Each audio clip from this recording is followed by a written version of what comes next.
چا ویل چې بغض او کینه په تربورانو کې سیوا ده، نو ما زر ووی چې نه په رقیبانو کې سیوا ده. او اوس دغه بیماري مې د کام سترګو له راغلي، اوس دغه بیماري مونږ شاعرانو کې سیوا ده. سلامونه، نیکې هیلې احترامات مې ومنئ. ملګرو شاهد منډوخیل یم په دغه تمه، په دغه هیله چې روغ جوړ به وئ او د ژوند نه به مزې اخلئ. ملګرو نن نوښار سیمې ته راغلي یو شاعر پسې چې ډېر ښه شاعر دی، زبردست شاعر دی.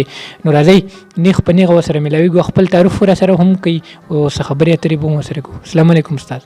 وعلیکم السلام شهید صاحب، ستاسو ډېره مننه کوم، ډېره شکریا، ډېره مننه چې موږ ته مو دومره وخت وویست او دومره راغی زموږ تر ځایه. ډېره شکریا، ډېره مننه جي. زما مینهوالو ته وایي کوم ځای سره تاسو تعلق ساتئ؟ زما خو لنډه پته نوښار سیمې سره تعلق ساتمه، ډاګۍ مې کلی دی، ملګري مې ډېر پیژني او چې څوک مې نه پیژني نو نوښار سیمې سره تعلق ساتم، ډاګۍ مې کلی، سید سنان مې نوم دی. سید سنان به دا راته ووایي چې شاعري د څومره ټیم نه کوئ؟ شاعري خو زما لږ وخت شو، کم از کم د 2017 نه دغه 3.5 کاله به کېږي. او کومې ټولنې سره تعلق ساتئ؟ بس مونږ خو تبسم صاحب سره پښتو ادبي جرګه چې کومه ده، دا چراټ سنګر چې کومه جرګه ده دی سره تعلق ساتو. تبسم صاحب دي سره ډېر ناس پاس دي. ټیک ده، ډېره زیاته مننه به وي ستاسو. نو څه به راسره شریکول غواړئ؟ شعرونه، غزل، ټپو، چاربیته څه به راسره شریکول غواړئ؟ به دغه یو څو شعرونه دي چې په بڼو به دا جهان درته راټول کم، په بڼو به دا جهان درته راټول کم، یا به ستوري د اسمان درته راټول کم، او په تصویر کې دې د شونډو رنګ سیوا کم، که خواره واره زلفان درته راټول کم. مننه جي. په تصویر کې دې د شونډو رنګ سیوا کم، که خواره واره زلفان درته راټول کم، او بیا یقین به دې زما په مینه راشي، بیا یقین به دې زما په مینه راشي چې د اساس کې د باران درته راټول کم. مننه جي. بیا یقین به دې زما په مینه راشي چې د اساس کې د باران درته راټول کم، او لږ زما تر لوري راشه ګرانه یاره، لږ زما تر لوري راشه ګرانه یاره، چې ریښې ریښې ګریوان درته راټول کم. مننه جي. او دغه یو څو شعرونه نور دي چې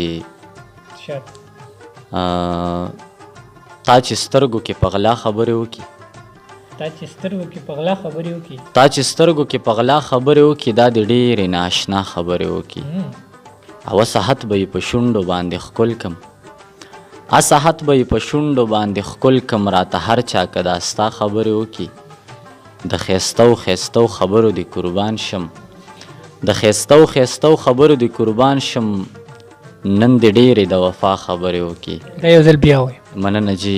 د ښایستو ښایستو خبرو دې قربان شم، نن دې ډېرې د وفا خبرې وکړي، دا خو زه وم چې مې ستا ذکر کولو نورو خلکو د دنیا خبرې وکړي. مننه جي. دا خو زه وم چې مې ستا ذکر کولو نورو خلکو د دنیا خبرې وکړي، ویلې هره خوشحالي به درله درکم، ویلې هره خوشحالي به درله درکم، که سنان ته دې زما خبرې وکړي. مننه جي. که نور مو راسره مخکې څه شریک غزل نیم نو ستاسو په ډېره زیاته مهرباني وي.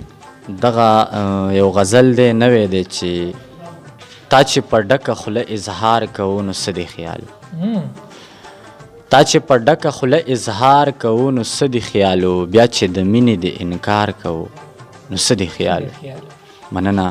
تا چې په ډکه خوله اظهار کوو نو څه دې خیالو، بیا چې د مینې د انکار کوو نو څه دې خیالو، او ته چې رقیب ته په خندا شوې ورته غاړه وتې، ته چې رقیب ته په خندا شوې ورته غاړه وتې، زما په زړه چې دې ګزار کوو نو څه دې خیال.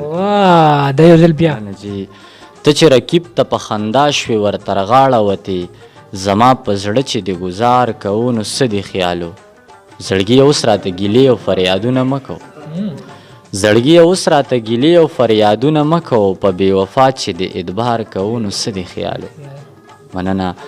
زړګي اوس راته ګیلې او فریادونه مه کوو، په بې وفا چې دې ادبار کوو نو څه دې خیالو، اول دې وکتل او مړ دې کړمه لاړې رانه، اول دې وکتل او مړ دې کړمه لاړې رانه، د دې نه پس دې انتظار کوو نو څه دې خیالو. مننه. اول دې وکتل او مړ دې کړمه لاړې رانه، د دې نه پس دې انتظار کوو نو څه دې خیالو، او سید سنانه تهمتونه خو به خامخا و سید سنانه تهمتونه خو به خامخا و تا چې د ښکلي مخ دیدار کوو نو څه دې خیال سید سنانه تهمتونه خو به خامخا و تا چې د ښکلي مخ دیدار کوو نو څه دې خیال ډېر خو سید سنان بای ډېره زیاته مننه ښه لنډ میسج پیغام مینوالو ته اخره کې څه ورکول غواړې بس ټولو ملګرو ته زما د خولې د ما د طرفه دغه پیغام دی هغه ضمیر خان یو دوه شعرونه ویلي دي هغه به ورته ډالۍ کړم وایي چا ویل چې بغض او کینه په تربورانو کې سیوا ده نو ما زر ووی چې نه په رقیبانو کې سیوا ده او اوس دغه بیماري مې د کام سترګو له راغلي اوس دغه بیماري مونږ شاعرانو کې سیوا ده ټولو مینوالو ته ټولو ملګرو ته دا زما د خولې دا پیغام دی چې کم تکړه ملګري شاعران دي نو دا کمزوري شاعران کم چې اوس راغلي دي نوي هلکان دي نو دی له دې داد ورکي او دی د ځان سره دی له دې سپورټ وکړي چې دی ځان سره وړاندې بوځي دغه زما د خولې پیغام دی ډېره زیاته مننه ملګرو تاسو به د شعرونو خوښ وي تل بل پروګرام پورې ملګرو تاسو نه غواړم اجازت ورسره د دې ملګرو ښه د وباد اوسئ د لوی الله په امان